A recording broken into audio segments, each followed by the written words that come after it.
ኢትዮጵያ ኦርቶዶክስ ተዋሕዶ ቤተክርስቲያን የ50ኛው ክፍለ ዘመን ጥንታዊ የቂኔና የዜማ ትምህርትን ከ21ኛው ክፍለ ዘመን የተቋማዊ ለውጥ አመራር ወይም የቼንጅ ማኔጅመንት ጽንሰ ሐሳብ ጋር ታስተምራለች ብሎ ማሰብ ትንሽ ይከብዳል አይደል? አዎ በጣም ይከብዳል። ማለቴ ገዳማዊ ትምህርትና የኮርፖሬት ማኔጅመንት በአንድ ክፍል ውስጥ ሲታስብ ፈጽሞ የማይገናኝ ነገር ነው ይመስለው። ልክ ነህ። ግን የዝዋይ ሐመር ብርሃን ቅዱስ ገብርኤል ገዳም ኮሌጅ ልክ ይሄንኑ ነው እና ዛሬ በምናደርገው ጥልቅ ዳሰሳ ከተለያዩ ጽሑፎችና ጥናቶች ያገኘናቸውን መረጃዎች ይዘን የአንጋፋ ተቋም እንዴት ጥንታዊ ትውፊቱን ከዘመናዊ የአመራር ሳይንስ ጋር ያዋህድ እንደሆነ እንመረምራለን። እውነት ነው። የዛሬው ትኩረታችን የሚሆነው የዚሁ ኮሌጅ የ2016 ዓመት የአመራር ዲፕሎማ ስርዓተ ትምህርት ሰነድ ላይ ነው። ይህ ሰነድ እኮ ተራ የኮሌጅ መመሪያ አይደለም።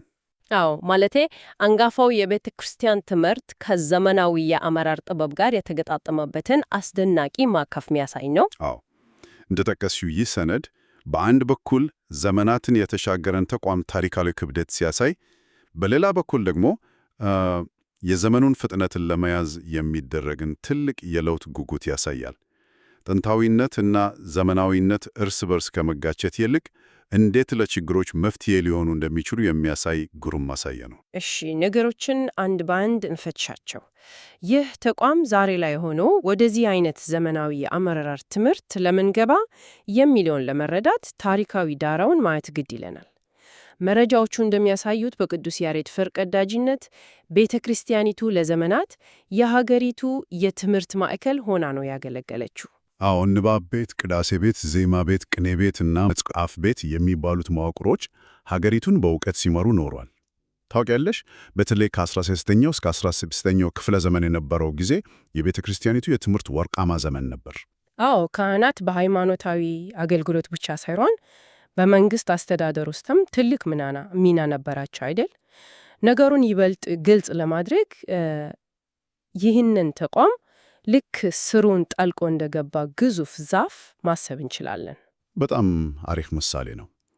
ስሩ ጠልቆ የገባ ግን ደግሞ ዙሪያው ያለው አፈር የተቀየረበት ዛፍ። ልክ ነህ። በተለይ በ1930ዎቹና በደርግ ስርዓት መምጣት የዘመናዊ ትምህርት መስፋፋት የዓለምን ሁኔታ ሲቀይረው ያ አሮጌው አሰራር አዲሱን የዘመን ፍጥነት መሸከም አቃተው። ማለቴ ያ የኦፕሬቲንግ ሲስተም ያለመዘመን ጉዳይ በሰነድ ውስጥ በስፋት ተነስቷል። የዘመናዊ ትምህርት ስርዓት መምጣት በተቋሙ ላይ የፈጠረው ጫና ቀላል አልነበረም። ዘመናዊ ትምህርት ቤቶች ሲስፋፉ የቤተ ክርስቲያኒቱ ትምህርት ከዋናው ስርዓት ወደ ዳር መገፋት ጀመረ። እሱ ብቻ አይደለም፣ የሰው ኃይል ጥራት ፈተናም አጋጥሟት ነበረ። አዎ አቅምና ብቃት ያላቸው ወጣቶች የተሻለ የሥራ ዕድል ፍለጋ ወደ ዘመናዊ ትምህርት ሲያደሉ ቤተ ክርስቲያኒቱ ውስን በሆኑ አገልጋዮች ላይ ብቻ እንድትመሰረት አስገደዳት። ይህም ትውልዱና ቤተ ክርስቲያኒቱ መሃል ትልቅ ክፍተት ፈጠረ። ይህ እኮ አደገኛ የሆነ የታሪክ አጋጣሚ ነው። ማለቴ አንድ ተቋም ምንም ያህል ሀብት ቢኖረው ማህበራዊ ለውጦችን ተከትሎ ራሱን ካላዘመነ ተጽዕኖ ፈጣሪነቱ እየቀነሰ መምጣቱ አይቀርም። ሌላው በመረጃ ውስጥ ያገኘሁት ጥልቅ ሐሳብ ከአስተዳደር መዋቅር ጋር የተያያዘ ነው። እሺ የትኛውን ሐሳብ ነው? የኢትዮጵያ ኦርቶዶክስ ቤተክርስቲያን እስከ 1950ዎች ድረስ በግብጽ ኮፕቲክ ቤተክርስቲያን አስተዳደር ስር እንደነበረች ሰነዱ ያብራራል። እና ይሄ ማለት ከፍተኛው ውሳኔ ሰጪነት ከውጭ ነበር የሚመጣው። አዎ ያ በጣም ትልቅ ነጥብ ነው። የረጅም ጊዜ ጥገኝነቱ ተቋሙ የካፒታል የሰው ኃይል እና የንብረት አያያዝ ልምድን በዘመናዊ መንገድ እንዳያዳብር እንቅፋት ሆኖበት ቆይቷል። ታዲያ ይህ ሁሉ ምን ማለት ነው? የራሴ የሆነ የተቋም ግንባታ ስርዓት ከሌለ ዘመኑ ሲቀየር አብሮ የመቀየር አቅም ይዳከማል ማለት አይደል? በትክክል ገብቶሻል። ሰነዱም ይህኑ የአስተዳደር ክፍተት በግልጽ ያስቀምጠዋል። የዘመናዊ አስተዳደር ክህሎት ማነስ፣ ሀብትን ማግባቡ ያለመመደብ እና ብልሹነት መታየት ዋና ምክንያት እንደሆነ ያብራራል። ማለቴ ቤተ ክርስቲያኒቱ እኮ በመላ ሀገሪቱ እጅግ ሰፊ መሬት፣ ሕንፃዎች፣ ቅርሶች እና ሚሊዮኖች የሚቆጠሩ ምዕመናን አሏት። ይህን ሁሉ ግዙፍ ሀብት በባህላዊ መንገድ ብቻ ማስተዳደር አይቻልም። ለዚህም ነው ይህ የዝዋይ ኮሌጅ የትምህርት ስርዓት ትልቅ እይታ ለውጥ ወይም ፓራዳይም ሽፍት ይዞ የመጣው። አሁን የገጠማቸውን ውስብስብ ችግር ለመፍታት መንፈሳዊነት ብቻውን በቂ እንዳልሆነ አምነዋል።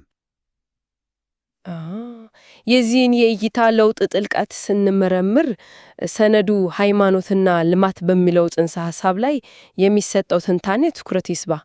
ቀድሞ ሃይማኖትን ራስን ከአደጋ መከላከያ ወይም ፕሮቴክቲቭ ዲቫይስ አድርገው ብቻ ነበር የሚያዩት። ሰዎች ከድህነት ወይም ከችግር ሲሸሹ የሚጠለሉበት ዋሻ አድርገው ይቆጥሩት ነበር። ይህ እይታ ደግሞ ሃይማኖትን ወደ ውስጡ ብቻ የሚያይ ያደርገዋል። አዲሱ የኮሌጁ ፍልስፍና ግን ሃይማኖቱን ከዚህ ተባብ ማዕቀፍ አውጥቶ ድህነትን ለመቅረፍና ኢኮኖሚያዊ ለውጥ ለማምጣት ወደሚችል ገፊ ኃይልነት መቀየር እንዳለበት በጽኑ ያምናል። ግን እዚህ ላይ አንድ ሞጋች ጥያቄ ላንሳ። እሺ፣ ምን ነው ጥያቄው? አንድ መንፈሳዊ ተቋም ለምን ስለ ድህነት ቅነሳ፣ ስለ 10 ዓመቱ የሀገር ልማት ዕቅድ እና ስለ ስነ ምጣኔ ሀብት ይጨነቃል? ማለቴ ይህ የመንግስት ወይም የንግድ ተቋማት ስራ አይደለም ወይ? የቤተ ክርስቲያን ስራ ነፍስ ማዳን ብቻ መሆን የለበትም እንዴ? እሱማ አሪፍ ጥያቄ ነው። ነገሩ ምን መሰለሽ፣ መሬት ላይ ያለውን የሰው ልጅ አጠቃላይ ሕይወት ከሁኔታዎች ነጥሎ ማየት አይቻልም። የሰው ልጅ መንፈሳዊ ፍላጎት እንዳለው ሁሉ ማህበራዊ እና ኢኮኖሚያዊ ፍላጎቶችም አሉት። አዎ፣ እሱማ ግልጽ ነው። እና እውነተኛ ልማት ሊመጣ የሚችለው ማህበረሰቡ በእምነት ላይ የተመሰረተ የጋራ ማንነትና ጠንካራ ትስስር ሲኖረው። መንግስት መንገድ ሊሰራ ይችላል፣ ግን ህዝቡን ከስሩ የሚያንቀሳቀሰው እምነት ነው። የሥራ ባህልን የሚቀርጸውን፣ ሙስሊናን የሚጠየፈውን፣ ስነ ምግባርን የሚገነባው ማህበራዊ ተቋም ነው ያልከኝ ነው። ልክ ነሽ።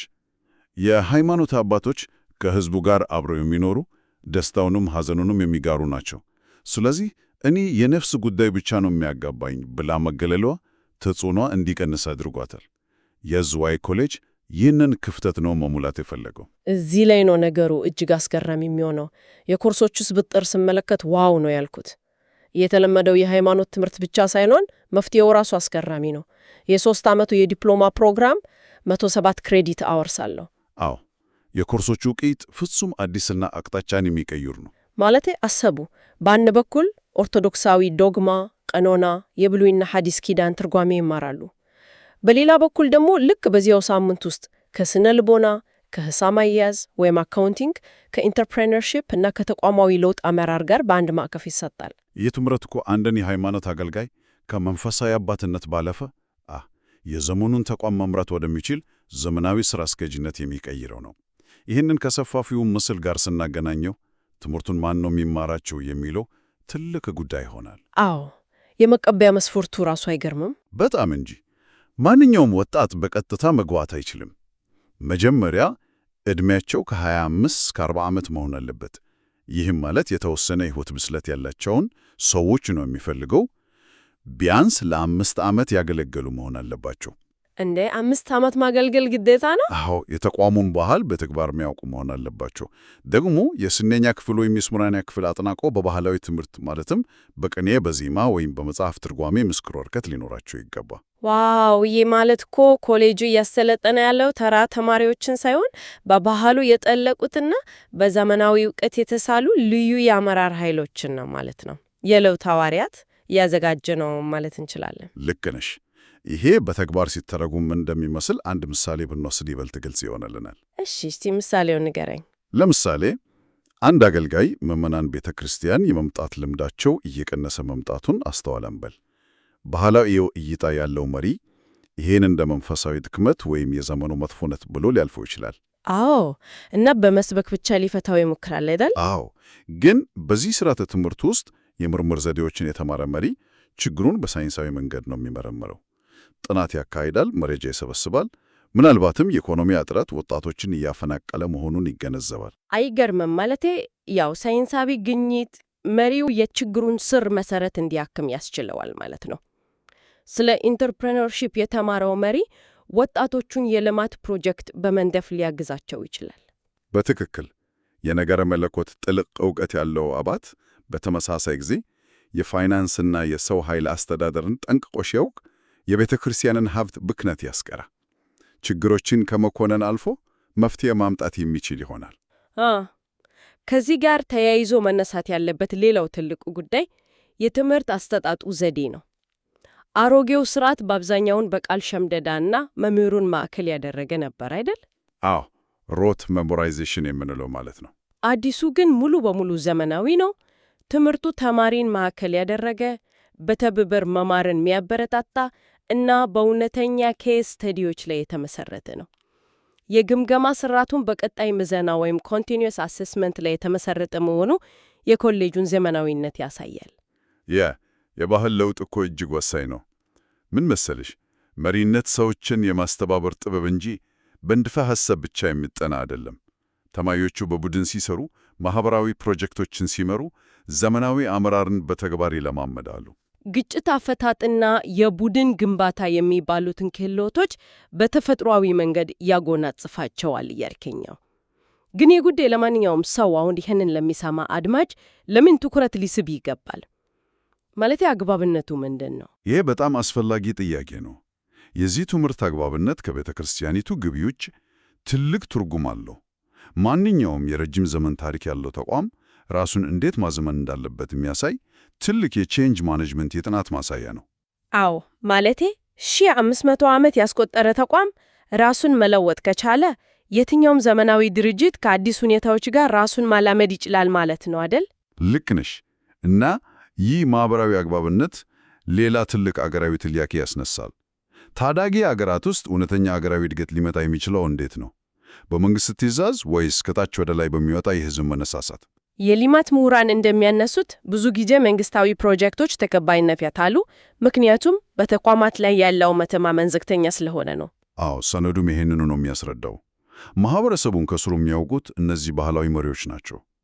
አሁን እነዚህ መሪዎች አቅማቸውን በዘመናዊ የኢንፎርሜሽን ቴክኖሎጂና በስታቲስቲክስ ትንተና አዋህዶ ሲወጡ እውነተኛ ለውጥ ወይም ግራስሩት ቼንጅ ማምጣት ይችላሉ። አዎ፣ ይህ የሀገር ሀብት ነው። ተቋሙ ቀድሞ የነበረውን ተጽዕኖ የመፍጠር አቅም መልሶ ለመገንባት እና የፖሊሲ አቅጣጫዎችን ለመቅረጽ ያስችለዋል። የሃይማኖት አባቶች ስለ አካባቢ ጥበቃ እና ስለ ጤና በሳይንሳዊ መንገድ ሲያስተምሩ ማየት ትልቅ ተስፋ ነው። እውነት ነው። ሀገር በቀል ዕውቀትን ለዘመናዊ ችግሮች መፍትሄ አድርጎ ማቅረብ ማለት ይሄ ነው። እስካሁን የተነጋገርናቸውን ዋና ዋና ፍሬ ሀሳቦች ባጭሩ ለማጠቃለል ያህል የዝዋይ ሐመር ብርሃን ቅዱስ ገብርኤል ገዳም ኮሌጅ ስርዓተ ትምህርት ጥንታዊነትና ዘመናዊነት ሳይጋጩ እንዴት አብረው መጓዝ እንደሚችሉ ሕያው ምስክር ነው። ልክ ነሽ። አሮጌው ስርዓት ሙሉ በሙሉ አልፈረሰም፣ አዲሱም ስርዓት የድሮውን አልዋጣው። ይልቁንም ሁለቱም ተዋህዶ የተሻለ አቅም ፈጥረዋል። ይህ የዛሬው ጥልቅ ዳሰሳችን አድማጮች ዝግጅቱ ካለጋ በኋላም ሊያስቡበት የሚገባ አንድ ትልቅ አገራዊ እና ዓለም አቀፋዊ ጥያቄ ያመጣናል። እሺ፣ ምንድን ነው እሱ? የ5ኛው ክፍለ ዘመን ጥንታዊ የገዳም ትውፊት ከ21ኛው ክፍለ ዘመን የኮርፖሬት አመራር ስልቶች ጋር ተዋህዶ ራሱን በዚህ ደረጃ ማደራጀት ከቻለ በዘመናዊነት ጫና ተገፍተው የመጥፋት አደጋ የተጋረጠባቸው በዓለማችን ያሉ ሌሎች አገር በቀል የእውቀት ስርዓቶችስ? ዋው፣ በጣም ጥልቅ ጥያቄ ነው። አዎ፣ ማለቴ ሙሉ በሙሉ በምዕራባዊ ዘመናዊነት ከመዋጥ ይልቅ ሄኑን የዝዋይ ኮሌጅን ቀይጥ ሞዴል በመጠቀም ራሳቸውን እንደገና ማንሰራራት አይችሉም ወይ? ትውፊትን ሳያጠፉ የዘመኑን ሳይንስ የራስ አድርጎ መቀጠል ይቻላል ወይ? አዎ፣ በዚህ ጥልቅ እና አነቃቂ ጥያቄ የዕለቱን ዳሰሳ እናጠናቀቃለን። የኢትዮጵያ ኦርቶዶክስ ተዋሕዶ ቤተክርስቲያን የ50ኛው ክፍለ ዘመን ጥንታዊ የቂኔና የዜማ ትምህርትን ከ21ኛው ክፍለ ዘመን የተቋማዊ ለውጥ አመራር ወይም የቼንጅ ማኔጅመንት ጽንሰ ሐሳብ ጋር ተስተምራለች ብሎ ማሰብ ትንሽ ይከብዳል አይደል? አዎ፣ በጣም ይከብዳል። ማለቴ ገዳማዊ ትምህርትና የኮርፖሬት ማኔጅመንት በአንድ ክፍል ውስጥ ሲታስብ ፈጽሞ የማይገናኝ ነገር ነው ይመስለው። ልክ ነህ። ግን የዝዋይ ሐመር ብርሃን ቅዱስ ገብርኤል ገዳም ኮሌጅ ልክ ይሄንኑ ነው እና ዛሬ በምናደርገው ጥልቅ ዳሰሳ ከተለያዩ ጽሑፎችና ጥናቶች ያገኘናቸውን መረጃዎች ይዘን የአንጋፋ ተቋም እንዴት ጥንታዊ ትውፊቱን ከዘመናዊ የአመራር ሳይንስ ጋር